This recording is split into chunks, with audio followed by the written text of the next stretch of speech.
So, I went to law school and did all these other things. But when I went to school, to college, I didn't know what I wanted to be. And my mom said, why don't you become a nurse? Wait a minute.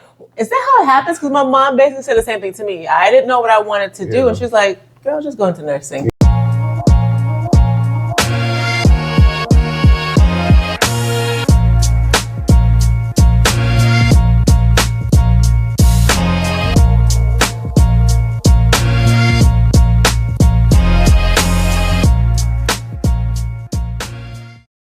Welcome to the English Exchange.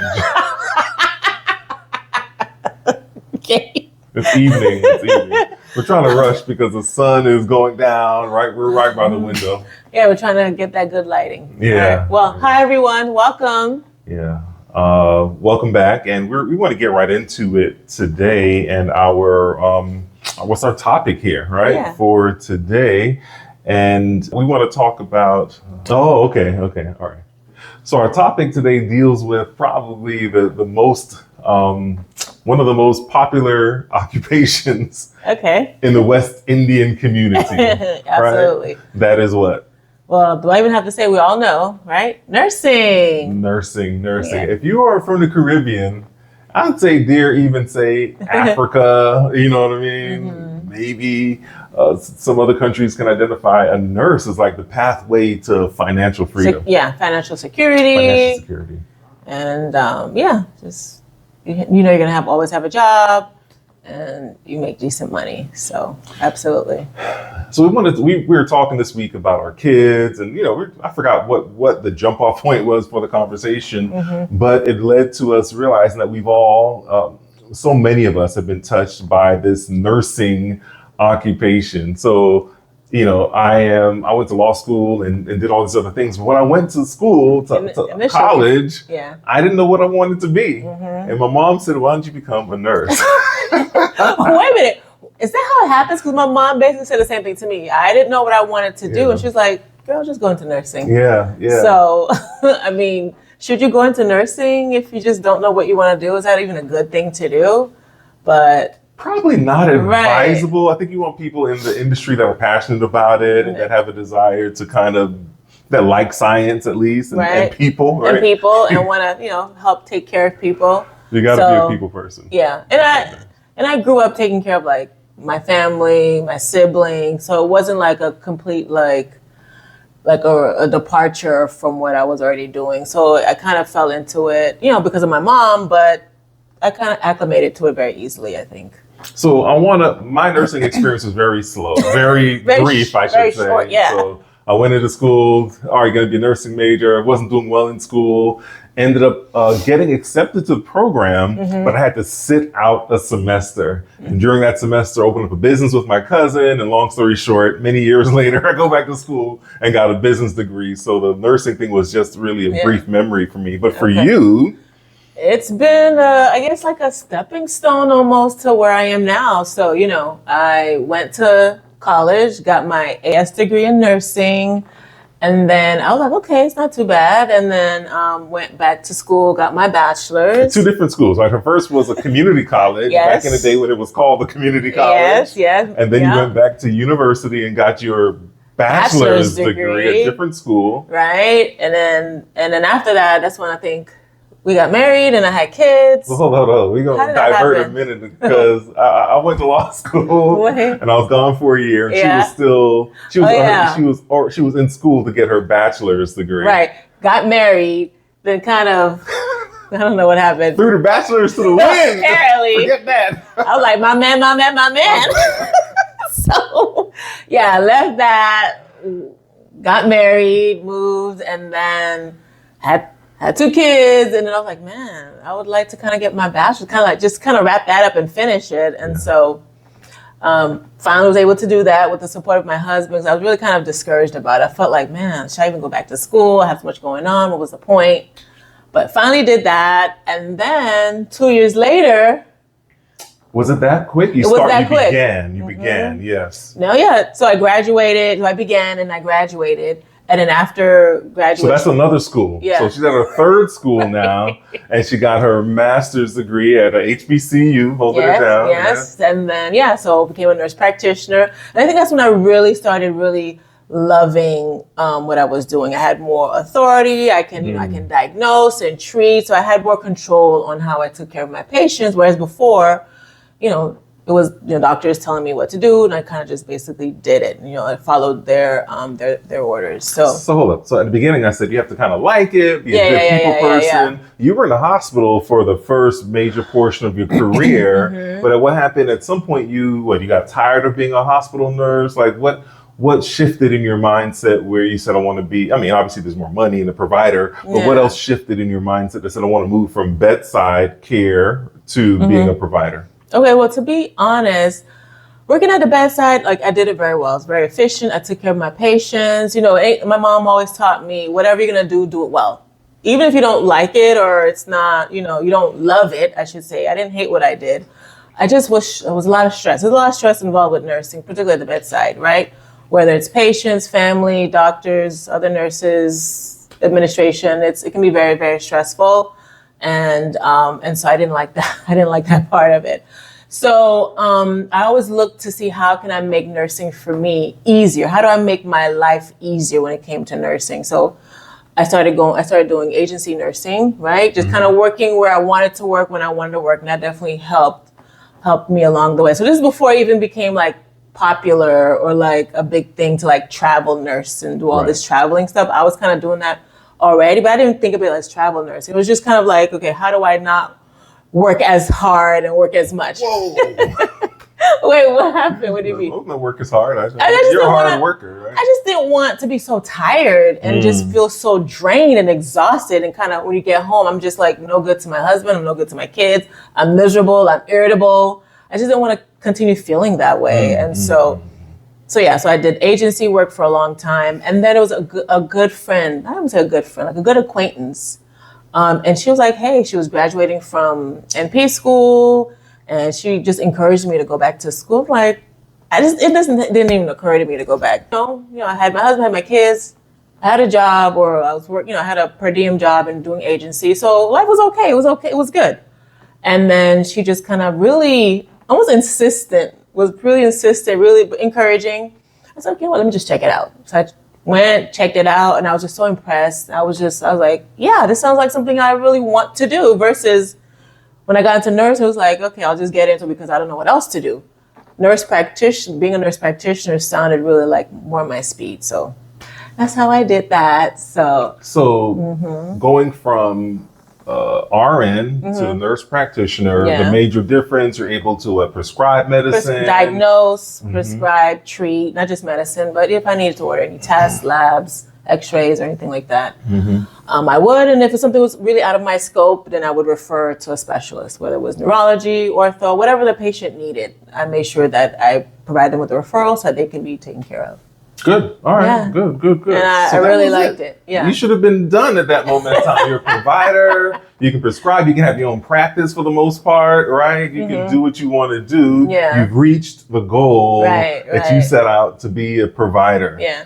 But now you took the next step. Yeah. Of coming and sitting down with me and saying, honey, I want to take out a student loan. Another student loan. Because I want to do what? I want to be a doctor. So what did you think? What did you think when I told you I wanted to go back to school? Because me going back to school was not easy on the family. Definitely was stress on me, stress on you, stress on the kids. It was very stressful. So how did you feel with the idea of, oh my goodness, she wants to go back again? What were you thinking? So let's put it in perspective, right? So now you're an NP and you were working in a clinic and life was good. Her patients loved her. When we left, a grown man about to cry, right? Because you had impacted his life so much in terms of changing. I was about to cry, but yeah. He was about to cry, right? Because she really turned his life around. She's a very good, medical provider in that sense, and she can help you get from an unhealthy lifestyle to a healthy lifestyle. Yeah, I was really into being a vegan and exercising and working out and all that stuff. You were Why are you looking at me like that? You were a vegan? I was a like, long time ago. Whatever. I was really in it, like healthy lifestyle, or, looking at alternative ways to really just live your best life. And I was really into it. What was great was that you were in a position to work from home, right? Mm-hmm. At that point in time. Mm-hmm. So in my mind, you're good. You can work from home. It's easy. So when you came and said that to me, I was like, oh, I think I asked you, why do you want to be a doctor? What is it? Do you want to teach? Because I think if you wanted to teach, it's good to have a doctorate degree, right, on the collegiate level.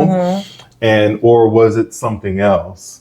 And do you remember what you said? It was, I don't remember what I said, but it was two things. I wanted to, I guess, I wanted to just kind of be at like the pinnacle at the end of like what I could do as far as like education wise.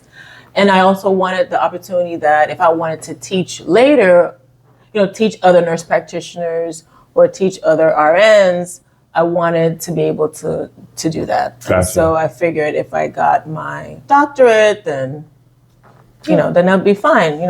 And I just wanted to get it now, and because I figured I probably would want it later eventually. So when I do it now, I still retain some of my brain cells. I can still study and remember things. We just do it now. And, while the kids are somewhat younger, right? And maybe it wouldn't be as impactful when they got to high school or whatever. So anyway. So none of that sold me. Right. None of that sold me. No, you didn't care about that. What did you?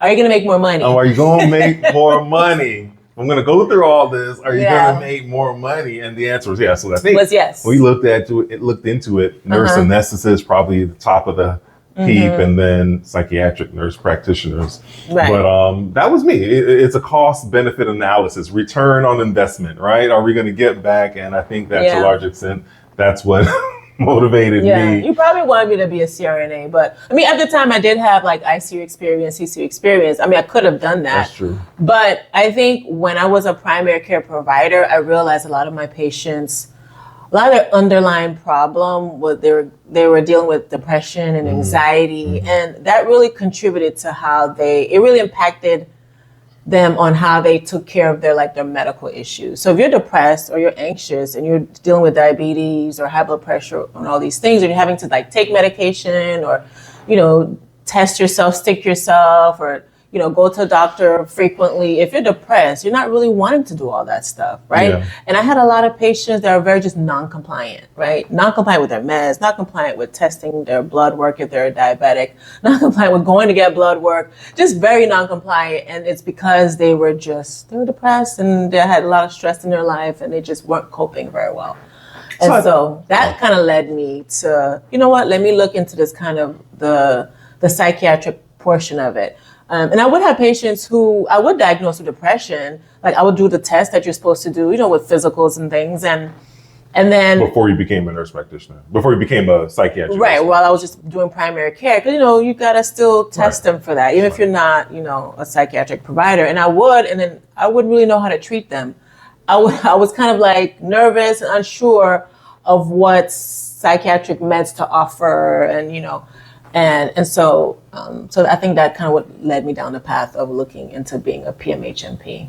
What I liked about what you said is that, because you could have been, I think you met the requirements for going to CRNA, become a certified registered nurse anesthetist. That was CRNA stands for. But you talked about your experience as a provider and seeing some of the mental health challenges. So even in our community, the Caribbean community, the Black community, we're resistant to mental health care, right? Whether it's therapy or whether it's even sometimes medication that's needed to help balance people out. That sounds like it was part of your passion. Yes, absolutely. That too. And then also just even from a personal perspective, having kids, that definitely led me to having postpartum depression and not really realizing that I was in the throes of it. Not until years later, just kind of looking back and just realizing that no one really assessed me. My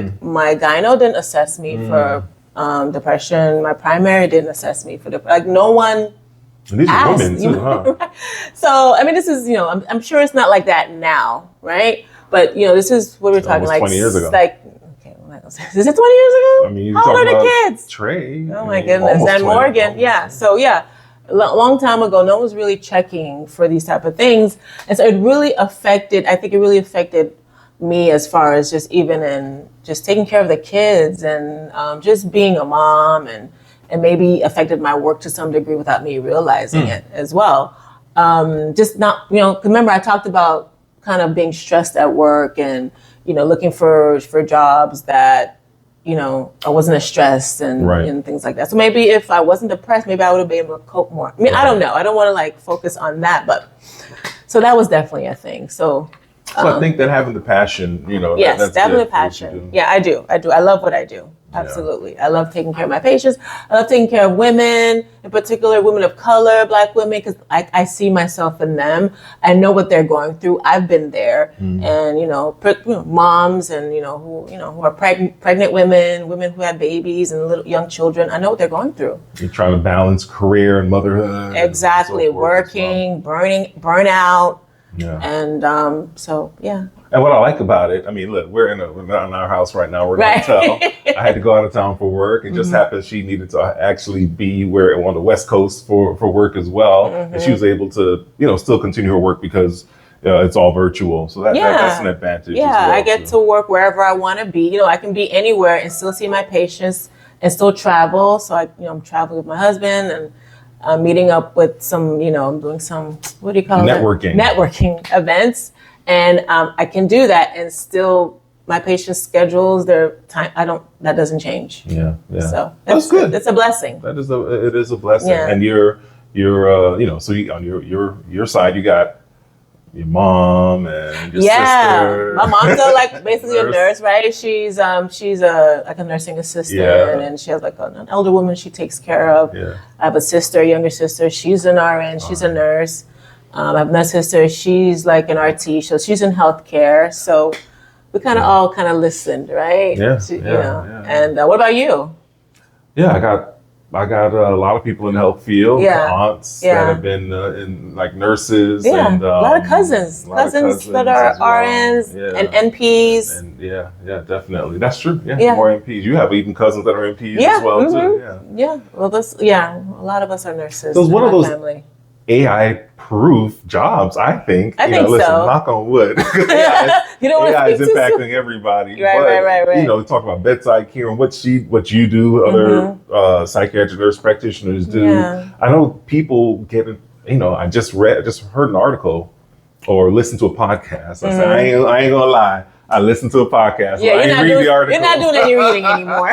I've been reading. Dude, you got Audible and we got these podcasts. I just bought a book the other day, but I'm gonna read it. But about ChatGPT, and people are leveraging that and trying to work their way through some of these mental health, loneliness, whatever the case may be. And in this particular instance, it didn't go well at all, where the young kid ended his own life, right? Oh, that's right. You were telling me about a story where they went to ChatGPT and what were they telling ChatGPT? Just how they were just dealing with various challenges in life, and they were considering, ending their own life. Yes. And the ChatGPT did not try to steer him away. It kind of gave him tips on how to do it, and how to hide it from his parents and this type of thing, right? So I said that the same. I was being facetious earlier about AI, but that's a true, obviously that's a very sad story about how people, how your industry is, I think, needed, and I don't see any artificial takeover of it. So, kudos to you. Okay, that was kind of, okay. Yeah, segue. Maybe we'll cut that out. Yeah, this segue was kind of. Well, I just wanted to say that it was in terms of, because we're talking about careers, right? And, I don't know, we talk about faith, family, finances here, right? So this is probably in the finances side, and just in terms of people that may be considering a career in nursing. And I always say it's not where you start, it's where you finish in life. You don't have to get into Harvard. You can get into the community college and work your way up to a lot of success. And Shirley, you started at community college, got all the way up to a doctorate degree. And, I'm proud of you as your husband. I know your kids are. Your kids saw you navigate and all those long weekends studying and staying up late studying, and oh my gosh, it was so stressful. So I think that was a good example. Maybe I don't know if they've really absorbed it yet, but maybe in the future they'll appreciate it's there. They're subconscious. They don't realize it. But saying all this to say about the stress it puts on the family, like if you're gonna go to school for anything, do it before you have kids, please. Makes it easier. It's so much easier. It's hard. I mean, I remember Morgan when I had to go study when I was in Nurse Practitioner school. Like I would have to leave every evening to go study because I couldn't study at home, and she would just cry, like run behind me, cry, and I'm like, oh my goodness, what am I doing? I'm like traumatizing this girl. So it was definitely difficult. So I don't recommend doing it. I mean, if you want to go back to school, definitely go back to school. But if you can do it before you start having children, if you want children, it's definitely a plus. Yeah, we're definitely telling our kids that, to do it. Just do it now. Do it now. Get out the way, and you can always change later on. But just get the meat and bones out the way today. So good. Anyway, so hopefully someone was able to kind of learn, from us or learn from me. If you have any questions, definitely you can put it in the chat or in the comment. I'll definitely respond. And so you don't regret not going to nursing? You could have been an NP like me. I could have been an NP like you. Yeah. We could have been traveling all over the place, right? Yeah, we do have another friend, right? The wife was an RN, right? Who's that? And then didn't the husband become an RN recently too? Oh yeah. And then I think the kids are almost out the house too. No, I think their last kid just left. So they can essentially travel together wherever. All over the country if they want to. That's awesome. Definitely. So are you thinking about it? No, I'm not I'm not thinking. I'll live vicariously through you and your exploits. So all right, sounds good. Listen, well, thank you. The sun is setting on this conversation. And listen, if you like what you've seen, heard, if you identify with anything we're saying, if it resonates with you, please like, subscribe, follow, whatever it is on the platform that you're watching, and share and comment. Yeah. Well, Shirley always asks me, have you checked the comments? And I replied, maybe go leave a comment. Yes, I got to make sure he's taking care of you guys. Yeah. So we're and me too. I'll do better, but anyway. Okay. Thank you. All righty. Well, bye. Bye.